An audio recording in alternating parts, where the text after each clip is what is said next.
जर तुम्ही लोड लावताय तर फिक्स्ड मुवमेंट येते WL/8 W8/8 आणि बाळांनो स्पॅन मुवमेंट काय ते येत आहे फिक्स एंड मुवमेंट आणि एक आहे स्पॅन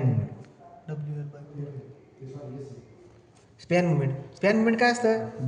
MAB बराबर WL/4. बोला fixed movement WL/8 span movement WL/4 चार नाही का जी फिक्स्ड मुवमेंट असेल सर त्याची अर्धी स्पॅन घ्यायची ना. त्याच्या खालीचं बॉटम चार बरोबर. पुढे आता आपण जर समजा मला जर समजा पुढचं बघायचं असेल हा फिक्स एंड ठीक आहे हा फिक्स बीम आहे याच्यावरती जर का समजा आपण आता UDL लावून दिली काय लावली तो UDL लावली समजा W किलो न्यूटन पर मीटरची हा A आहे हा B आहे तो काय असणार MFAB is equal to MFBA is equal to WL²/12 आणि इकडे काय येईल आता MAB बरोबर WL²/8 बरोबर की नाही. तिसरं जर तुम्ही बघायला गेला तर हे फिक्स आहे हा फिक्स बीम आहे याच्यावर तिथे लोड लावला इसेंट्रिक लोड इकडे आहे A इकडे आहे B हा आहे W हा कॅपिटल A हा कॅपिटल B ठीक आहे. मग आता तुम्ही जर का समजा हे काढायला गेलं तर काय MFAB is equal to WA जवळचा लांबच्याचा स्क्वेअर डिवाइड बाय एलचा स्क्वेअर काय आठवतं की नाही तुम्हाला काय आठवतं का ते दिवस ठीक आहे. तो W जवळचा इकडची मुवमेंट काढतोय ना जवळचा लांबच्याचा स्क्वेअर डिवाइड बाय टोटल लांबी किती आहे L तर Lचा स्क्वेअर समजला का.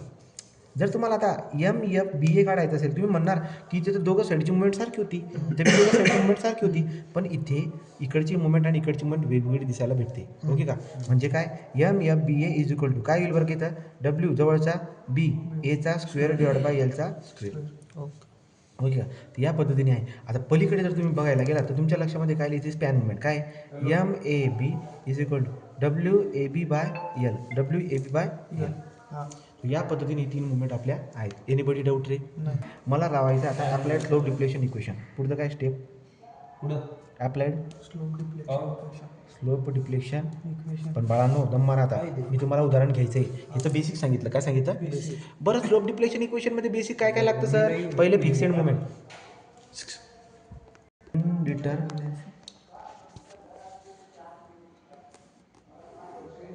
ठीक आहे डीके कसं काढतात तुमच्याकडे बीम आहे समजा उदाहरण घेतो पॉज करा थ्री ऑफ कायनेमॅटिक इंडिटर्मिसी कसं काढायची जसं की समजा तुम्हाला मी असा बीम दिला इथे एक बाण आहे इथे एक बाण आहे इथे एक बाण आहे किती तर 1 2 3 त्याचा अर्थ इथला थिटा किती आहे थिटा समजा हा A हा B आहे आणि हा C theta A theta B theta C नंतर पुढे या इकडचा आहे ना हा फिक्स आहे हा एक इंटरमिडिएट सपोर्ट आहे हा काय आहे हा फिक्स आहे तो मग तुम्हाला सांगा जो तर फिक्स असतो ना तिथे थिटा बनत नाही मग हा समजा A आहे हा B आहे हा C आहे तो इथं बनला ना याचा हा थिटा B आता आपण बघू तो समजला का theta A theta B theta हा थिटा B आता तुम्ही जर का बघायला गेला तो पुढे जाऊ आपण समजा पुढचं काय असेल इथं नाव बघा A B C D E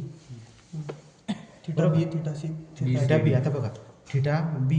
theta C theta D हे जे आहेत ना मधले हे आहेत ना पण थिटा A येईल का बाळांनो थिटा E येईल का झिरो राहतील ना ते फिक्सला स्लोप झिरो राहतो काय बोललो मी फिक्सला स्लोप झिरो राहतो मग इथं मग आपला स्लोप बनणार आहे ना समजते का नाही समजते ओके. मग आता आपण काय करूया एक एक करून बघू क्वेश्चन 1 बघा आता तो आपलं हे झालं की परत शिवमतुल्य कळालं समजलं असं केले चला सांगा थिटा किती तरी 3 त्याला म्हणतात डीके काय म्हणतात ना 1 2 3 याच्यात बनणार नाही समजलं तरी समजलं ना. चला तो स्टेप नंबर 1 आहे आपलं कॅल्क्युलेट डीके डीके म्हणजे डिग्री ऑफ कायनेमॅटिक इक्वेशन्सी तो डीके लिहायचा आणि जसं की आता उदाहरण कुठलं घेते मी त्याच्यावरून जाऊ आपण उदाहरण घेऊ का डायरेक्ट उदाहरण ॲनालिस